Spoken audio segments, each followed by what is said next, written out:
excelente día a todos los estudiantes que conforman parte del octavo de Educación General Básica. Le damos la cordial bienvenida a este tutorial, a esta clase expositiva virtual. La unidad educativa particular a distancia Sergio Núñez Santa María le da la cordial bienvenida a cada uno de los estudiantes. Mi nombre es Otto Carlos, seré el docente para la materia de lengua y literatura. Así que en esta hora empezamos a lo que tiene que ver la materia de lengua y literatura, ¿sí? Entonces vamos a estar aprendiendo de acuerdo a lo que el módulo usted tiene, donde se va a dirigir, a instruir sobre la materia de lengua y literatura, ¿sí? Entonces, dentro de lo que tiene que ver lengua y literatura en la unidad educativa particular a distancia Sergio Núñez Santa María, ¿no? Estaremos observando 5 unidades en lo que tiene que ver este octavo de educación general básica. Entonces, dentro de esto, cada unidad integra imágenes o texto que proporciona al estudiante oportunidades para desarrollar oportunidades y aquellas capacidades reflexivas en torno a algunos de los temas de la unidad, especialmente aquellos relacionados con la cultura escrita, ¿sí? Entonces, el contenido dentro de este módulo de octavo, estaremos analizando o aprendiendo nosotros 5 unidades, ¿no? Dentro de la unidad número 1, estaremos observando, aprendiendo sobre lengua y cultura. La unidad 2, sobre literatura. Unidad 3, lectura. Unidad 4, escritura. Unidad 5, comunicación oral. ¿Sí? Entonces, empezamos con la primera unidad que es lengua y cultura. Nos ubicamos ahí en nuestro módulo para que usted pueda ir subrayando cada una de las palabras o los términos que le llaman la atención y donde vamos a estar reteniendo estos términos o estas palabras que va a ser de mucha utilidad dentro de la materia de lengua y literatura, ¿no? Entonces, el objetivo dentro de esta primera unidad, nosotros vamos a conocer y valorar la escritura desde sus inicios, ¿no? Y reconocer los beneficios y ventajas que ha aportado en diversos contextos histórico y social. Entonces, durante todo lo que tiene que ver la raza humana, la humanidad, ¿no? Vamos a conocer y a valorar la escritura en sus inicios, ¿no? Entonces, una de las primeras temáticas dentro de esta unidad número 1, vamos a ver sobre una imagen, ¿no? Una imagen vale más que 1000 palabras. Dentro de esto, nosotros vamos a reconocer las ventajas y beneficios que la cultura escrita ha aportado en diferentes momentos históricos y en diversos contextos de la vida social, cultural y académica para enriquecer la concepción personal sobre el mundo, ¿no? Entonces ahí vemos una figura sobre los primeros habitantes, los primitivos, cómo se podían comunicar. Entonces, una imagen vale más que 1000 palabras, ¿no? Entonces, dentro de este tema, de lo que tiene que ver una imagen vale más que 1000 palabras, vamos a observar el glosario o términos, ¿no? El término rupestre. ¿Qué es lo que nos quiere decir el término rupestre? Es perteneciente o relativo a las rocas. Se dice especialmente de las pinturas y dibujos prehistóricos existentes en algunas rocas y cavernas. Entonces, la palabra rupestre nos estamos refiriendo a las rocas, ¿no? Otro término que nosotros podemos encontrar dentro de esta unidad es precursor, ¿no? ¿Qué es un precursor? Es aquel que inicia ideas o hechos que se desarrollarán en el futuro, ¿no? Otro término que también estaremos aprendiendo dentro de esta unidad número 1 es paleolítico, ¿no? Paleolítico, ¿no?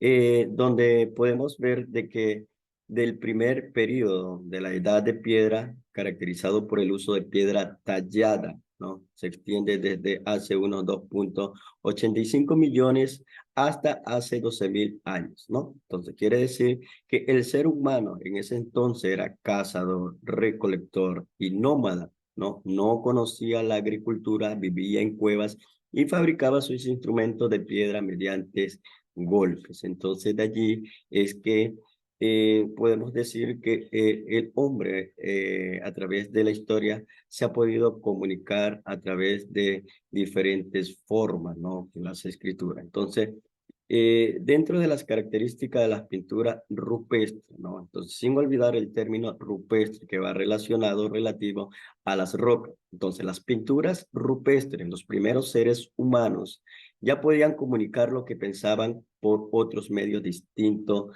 del habla. Las primeras pinturas rupestres, un conjunto de bisontes multicolores, se dice que fueron descubiertos en el año de 1879 por Marcelino Sáenz de Sautuola, ¿no? Y su hija María, de 7 años, en el techo de una cueva en Altamaría, Santander, España, y de allí se fueron conociendo más de estas pinturas rupestres a lo largo del mundo, ¿no? En África, en Asia, se fueron descubriendo cada una de estas pinturas rupestres, donde cada una de las personas, ¿no? Un ser humano, en esa época podía comunicarse, ¿no? Se dice que muchos investigadores consideran al arte rupestre como una escritura embrionaria, ¿no? Entonces, donde da inicio a la escritura, puesto que esto no corresponde a un sistema organizado de símbolos convencionales, como por ejemplo hoy en día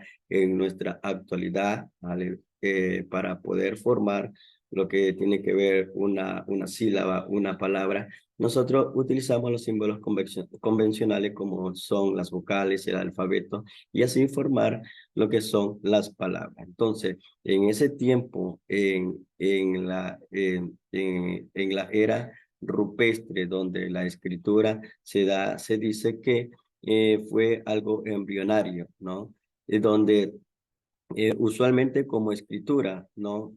No la podemos denominar a la era rupestre como una escritura, pero algunas son tan sencillas como la imagen de una mano o tan abstracta como signos y figuras geométricas que querían comunicar algo en ese cierto tiempo, ¿no? Entonces, de esto nosotros podemos saltar, ¿no? Mire, el gran avance teológico en ese tiempo prehistórico, ¿no? De los nómadas a los sedentarios, ¿no? Un salto cultural fundamental. Entonces vamos a ver el avance tecnológico que realizan estas dos eras, los nómadas y los sedentarios, ¿no? Entonces se dice que alrededor del año 8000 antes de Cristo se produjo un avance tecnológico importante en cuanto a la forma de trabajar la piedra, que consistió en pulirla en vez de solamente tallarla, ¿no? Por eso,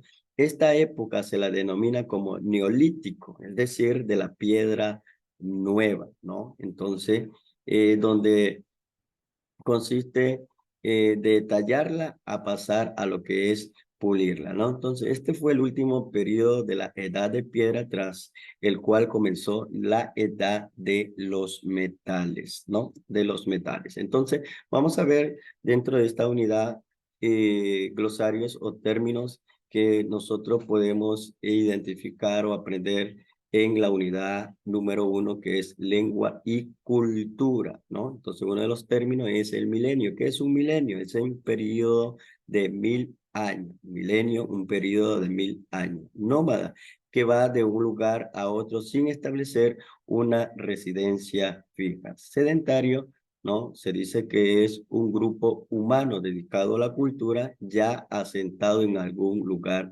específico, ¿no? Por oposición al nómada, ¿no? Creciente fértil. Se denomina la región en forma de media luna que abarca desde Egipto hasta el Golfo Pérsico, ¿no? Entonces, en esta creciente fértil o en esta fase, en este periodo, se dan los primeros poblados, donde comienza a multiplicarse el ser humano, la humanidad, ¿no? Y realizan la población, el poblado, y cada persona, cada grupo de personas comenzaban a dedicarse a la agricultura, ¿no? Y eso da como existencia a la economía, ¿no? Aquella en la que se consume todo lo que se produce, ¿no? Entonces nosotros podemos ver el avance tecnológico que realizan, ¿no? En ese tiempo de los nómadas a sedentarios, ¿no? Donde ya los sedentarios comienzan a dedicarse a la agricultura y todo ese consumo, ¿no? A lo que tiene que ver el intercambio de productos. Entonces, ahí en esa imagen nosotros podemos ver la vida del sedentaria, ¿no? Sedentaria, ¿no? Donde ya ellos comienzan a utilizar ya una vivienda con una estructura más firmes, a dedicarse a la agricultura, a pulir la piedra, ¿no? Se dedicaban a la pesca, ya empezaron también a dedicarse a lo que tiene que ver la ganadería, los animales, los tejidos, ¿no? Entonces, todo esto da un avance tecnológico a lo que tiene que ver en esta era de los sedentarios, ¿no? Entonces,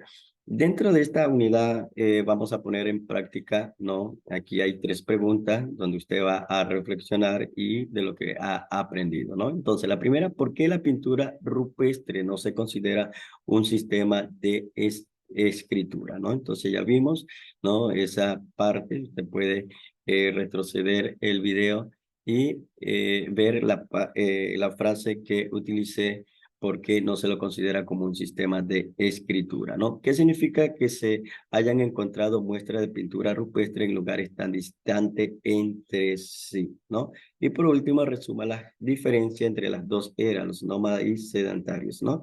Entonces usted va a sacar esto. Entonces, gracias le damos por su dedicación, por su esmero de observar este video, ¿no? Además, quiero dejar con ustedes un video tutorial sobre la diferencia entre los nómadas y sedentarios, ¿no? Entonces, esperamos de que usted cada día vaya aprendiendo más de lo que el Señor nos ha dado. Que el Señor les bendiga.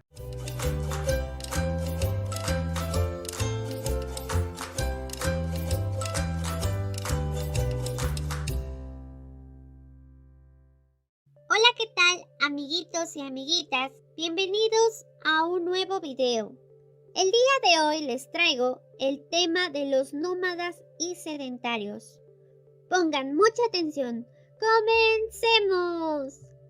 Los nómadas eran aquellos pueblos que no tenían un hogar fijo ni establecido, es decir, se desplazaban de un lugar a otro.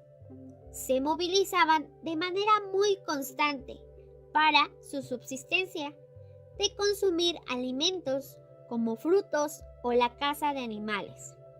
Se cambiaban muchas veces de sus viviendas porque eran muy sencillas, pues las hacían con hojas, pieles, varas o cualquier cosa que encontraran, mientras que los sedentarios eran aquellos pueblos que se situaban en una ubicación específica, es decir, se organizaban en un territorio determinado de forma permanente, debido a que este mismo tenía lo necesario para su subsistencia. Muy bien, aquí tenemos las características de los nómadas y sedentarios. Primero vamos con los nómadas. Los nómadas se desplazaban de un lugar a otro. Su casa era muy sencilla y ligera. Habitaban en cuevas. Crearon las primeras viviendas para resguardarse, pero recuerda que eran muy sencillas. Se dedicaban a la caza, pesca y recolección, mientras que los sedentarios vivían en un territorio fijo. Su casa era robusta para soportar cualquier intemperie. Se dedicaban a la agricultura, pesca y cría de animales. Después de un tiempo se dedicaron a tareas como el comercio y artesanías. Gracias por ver el video. Hasta pronto.